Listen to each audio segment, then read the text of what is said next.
සරල ගුරු නව ධම්මග 18 සම්මා සමාධි right concentration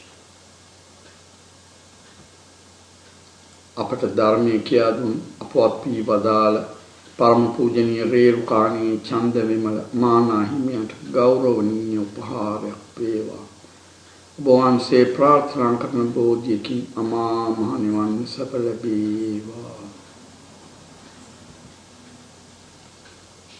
සම්මා සමාධි කතමාච භික්ඛවේ සම්මා සමාධි ඉද භික්ඛවේ භික්ඛු විවිච්ඡේව කාමේහි විවිච්ඡ අකුසලේහි ධම්මේහි සවිතක්කං සවිචාරං විවේකජං පීති සුඛං පඨමඥානං උපසම්පජ්ජ විහෙරති. මහණෙනි, සම්මා සමාධිය කවරේද? මහණෙනි, මේ සස්නේහි මහණතෙමි. කාමයන් කෙරෙන් වෙන්ව, අකුසලයන් කෙරෙන් වෙන්ව, විතර්ක සහිත වූ, විචාර සහිත වූ, කාය චිත්ත විවේකයන් නිසා හටගත් ප්‍රීතිය හා සුඛය ඇත්තා වූ ප්‍රථම ධ්‍යානය උපදවා වාසය කෙරේද?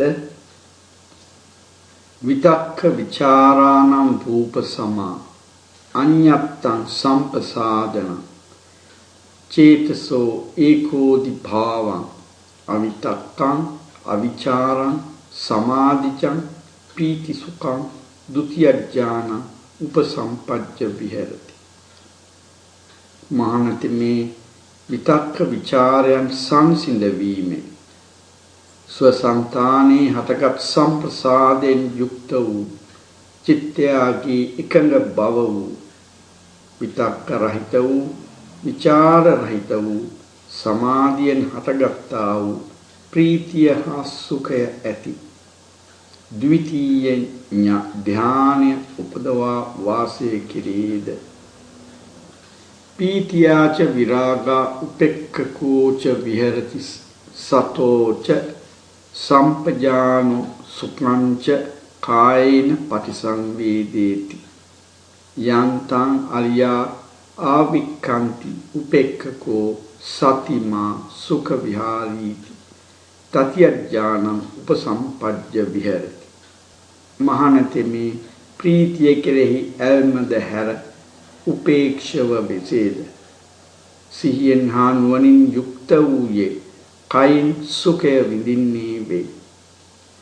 යම් තෘතීය ධ්‍යානයක් නිසා ආරේයෝ ඒ ධ්‍යානෙන් යුක්ත පුද්ගලයා සුවසේ වෙසෙන්නේ කැයි කියාද ඒ තෘතීය ධ්‍යානය උපදවා වාසය කෙරේද? සුඛස්සච පහානා පුබ්බේච සෝමනස්ස දෝමනස්සානං අත්තංගමා අදුක්ඛං අසුඛං උපේක්ඛා සති පාරිසුද්ධි චතුත්ථ ඥානං උපසම්පජ්ජ විහෙරති. අයං උච්චති භික්ඛවේ සම්මා සමාධි. මහණතෙ, මේ සුඛයද ප්‍රහාණය කිරීමෙන්, දුක්ඛයද ප්‍රහාණය කිරීමෙන්, පළමුවෙන්ම සෝමනස්ස දෝමනස්ස දෙකද නිරුද්ධ වීමෙන්, උපේක්ෂාව නිසා පිරිසිදු සිහිය ඇති චතුර්ථ ධ්‍යානෙ උපදවා වෙසේද?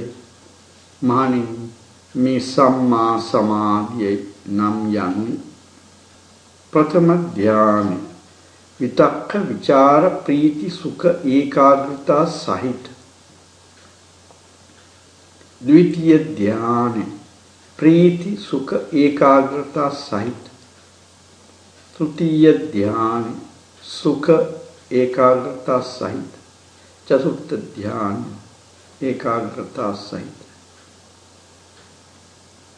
प्रथम ध्यान समाधि, द्वितीय ध्यान समाधि, तृतीय ध्यान समाधि, चतुर्थ ध्यान समाधि यान समाधि हतर सम्यक समाधि मार्गांगेय